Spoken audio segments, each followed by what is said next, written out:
இன்றைக்கி ரொம்பவே டேஸ்டியான தக்காளி குருமா எப்படி செய்கிறதுன்னு பார்க்கலாமா? இதை பேச்சுலர்ஸ் அண்ட் பிகினர்ஸ் கூட ரொம்பவே ஈஸியாக செஞ்சிடலாம்.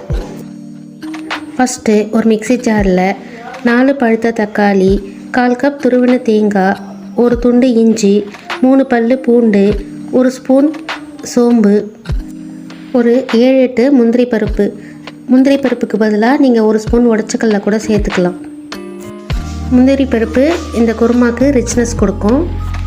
1/2 ஸ்பூன் மிளகாத்தூள், 1/2 ஸ்பூன் தனியாத்தூள், 1/4 ஸ்பூன் கரம் மசாலா தூள் சேர்த்து நல்லா பேஸ்ட்டாக அரைச்சிக்கோங்க. இதை நான் இப்போ குக்கரில் தான் செய்ய போகிறேன்.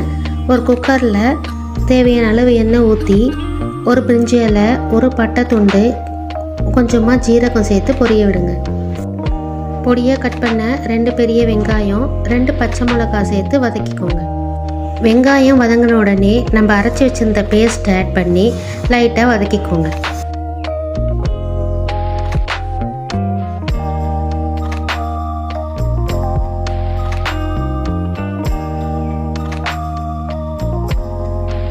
குருமா எந்த கன்சிஸ்டன்சியில் வேணுமோ அந்த அளவுக்கு தண்ணி ஊற்றி அட்ஜஸ்ட் பண்ணிக்கோங்க. குருமாவுக்கு தேவையான உப்பு போட்டு குக்கரை மூடி 2 விசில் வச்சு எடுத்துருங்க.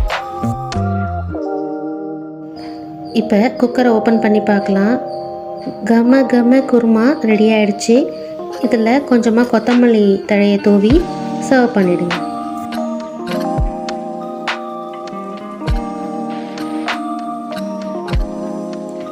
இது இட்லி, தோசை, பூரி, சப்பாத்தி எல்லாத்துக்குமே நல்ல காம்பினேஷன். நான் இன்றைக்கி தோசையோடு சர்வ் பண்ணிக்கிறேன்.